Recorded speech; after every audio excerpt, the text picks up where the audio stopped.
दोस्तों, कार्टूनिस्ट यमराज जी ने इस कार्टून को बनाया है। इसमें आप देख सकते हैं दो कैरेक्टर्स हैं, एक नरेंद्र मोदी जी और दूसरे अमित शाह जी। ये दोनों टेलीविज़न देख रहे हैं और न्यूज़ दिखाया जा रहा है इंडिया अलियंस के बारे में।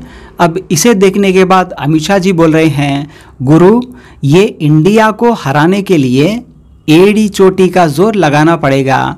ये बात बिल्कुल सही बताई है अमित शाह जी ने, क्योंकि कल तक जो secular votes in secular parties के बीच में बट रहे थे वो फिलहाल बटने वाले नहीं हैं, क्योंकि ये सारे सेकुलर पार्टीज मिलकर किसी एक पर्टिकुलर जगह पे अपने सारे कैंडिडेट्स को अब नहीं उतारेंगे, क्योंकि वोट्स जो है वो डिवाइड हो जाएंगे। इसीलिए बातचीत के बाद, समझौते के बाद एक जगह पे सिर्फ एक ही कैंडिडेट को ये खड़ा करेंगे, या तो इनका या तो उनका। तो इसकी वजह से जो है वो सेकुलर वोट्स बटेंगे नहीं, जिसका काफ़ी फ़ायदा होगा इंडिया अलियंस को, जिसकी वजह से ये लोग काफ़ी स्ट्रांग हो चुके हैं। तो डेफिनेटली बीजेपी के लिए इस बार एड़ी चोटी का जोर लगाना ही पड़ेगा अगर इंडिया अलियंस को फेस करना है तो इसके जवाब में अब मोदी जी बोल रहे हैं, नहीं चेले, ईडी चोटी का जोर लगाना पड़ेगा।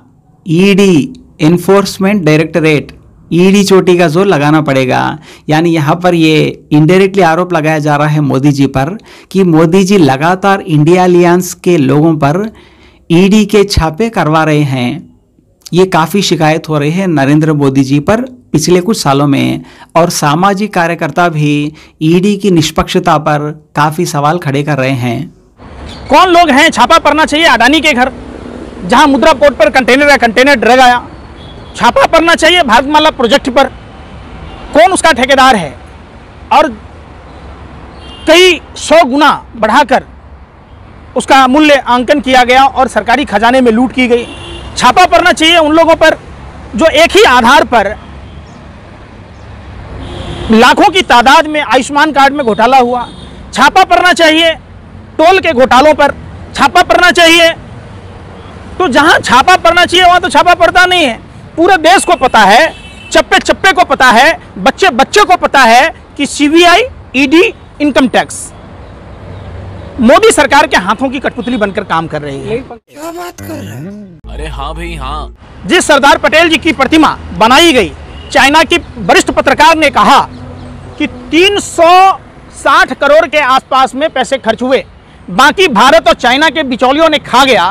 तो जहां 4000 करोड़ रुपए खर्च किए गए तो उसकी छापा नहीं पड़ना चाहिए कि कौन लोग हैं वो। उन बातों को अनसुना कर दिया आपने।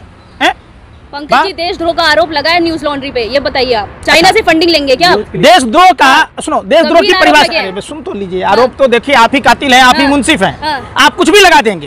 प्रधानमंत्री जी चक्की पिसिंग अजीत पवार पर कह रहे थे। अरे भाई, स्वतंत्र अगर होती तो जो अजीत पवार जब विपक्ष में था तो CBI, ED, income tax raid मारती थी। जब से बीजेपी में आ गई तो वो उप मुख्यमंत्री बन गए, वित्त मंत्री बन गए, तो कोई आप सीबीआई ईडी नहीं है। तो अरे भाई, चिट मिली हुई है उन्हें, कहां से आपको उस पे छापे मारे? मैंने बीजेपी के बाहर है तो क्लीन चिट नहीं है। अब बीजेपी में आते ही क्लीन चिट मिल जाता है। जो बीजेपी वाले सुबह से लेकर रात तक आंख खुले नहीं कि शुभेंदु अधिकारियों को गाली देना शुरू करते, वही शुभेंदु अधिकारी जब बीजेपी में आया तो नेता प्रतिपक्ष हो गया।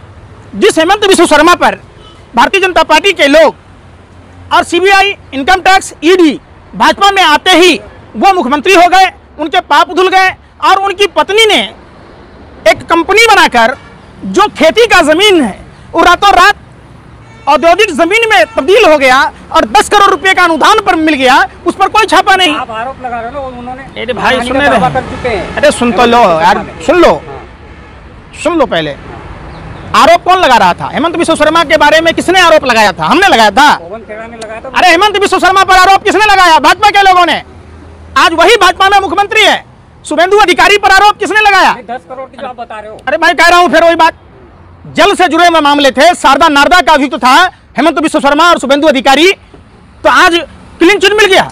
मतलब साफ साफ है, सारे भ्रष्टाचारी भाजपा के साथ हैं।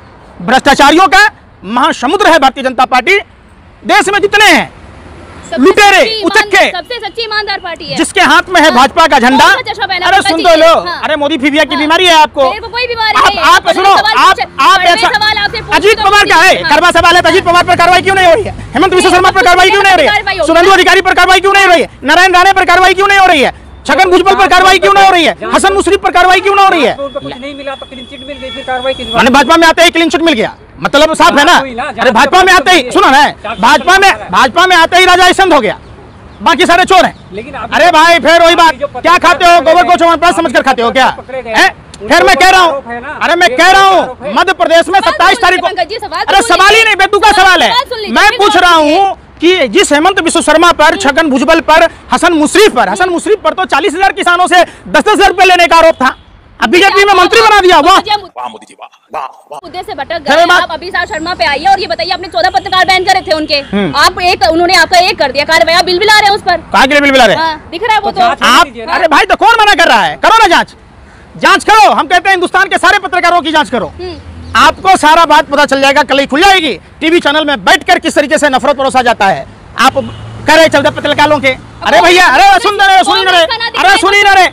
रहे, वही रवीश कुमार जी हैं, जब मनमोहन सरकार से सवाल पूछा करते थे तो गिरिराज सिंह ब्रह्मर्षि सम्मान पत्र दे रहे थे, जब आ गए तो उसका बहिष्कार कर रहे। अरे भाई क्या कर रहे हो आप बता ही नहीं रहे। आप लोग हमेशा नेगेटिव नहीं सोचना चाहिए ना, जो अच्छे काम कर रहे हो वो भी तो दिखाओ साथ में। अच्छा, मतलब कि कांग्रेस की झाल पीटे तो सच्चा पत्रकार है, कांग्रेस की झाल ना पीटे तो वो पत्रकार ही नहीं है ना। आप बीजेपी का तथैया नाचे गाड़ी चोली पहन के चौक-चौराहों पर, तो वो राष्ट्रवादी हो गया। वाह, कमाल की बात है। आप बाकी कोई सरकार से सवाल पूछ लिया, वो ओबीसी जनगणना के पर सवाल ही क्या पूछा, उसके यहाँ दूसरे दिन ईडी चली गई। कोई अडानी पर सवाल पूछ ले, जैसे कुत्ता के पूंछ पर लात पड़े और कुत्ता बिलबिला के काट लेता है, वैसे ही आप पत्रकार, वैसे ही सीबीआई, वैसे ही ईडी, इनकम टैक्स बिलबिला रहे ना। अरे भाई सुनो एक मिनट, सुन रहे, आप पत्रकार होते तो आप सवाल पूछते। 52 ग्राम गांजा पर रिया चक्रवर्ती के पूरे खानदान के यहाँ छापा पड़ गया। अब मुद्रा पोर्ट पर 30,000 टन हेरोइन पकड़ाया, एमडी ड्रग्स पकड़ाया, तो उस पर कोई जांच हुई, कोई चर्चा किया? अरे शर्म कर लो यार, शर्म कर लो। जो हराम का खाता है वो भाजपा का गुण गाता है। गोरखपुर में गैस की कमी, ऑक्सीजन गैस की कमी के कारण बच्चे मर गए, लेकिन आप लोगों ने एक अच्छे डॉक्टर कफील को 63 बच्चों का हत्यारा बता दिया। आप बोलो ना कि 63 बच्चों का कातिल कौन? उत्तर प्रदेश का मुख्यमंत्री, उत्तर प्रदेश का स्वास्थ्य मंत्री, कौन दोषी है? किसके कारण हुआ मौत? हो गया क्लीन चिट तो मिल गई डॉक्टर कफील को। आप लोग दिग्भ्रमित करना बंद कीजिए, आप भी इसी देश में रहना है। सुनिए, पार्टियां आएंगी और जाएंगी, दलाली मत करो। पहले राजा महाराजा भान रखता था, अब आप लोगों को रख रखा है। दलाल हैं।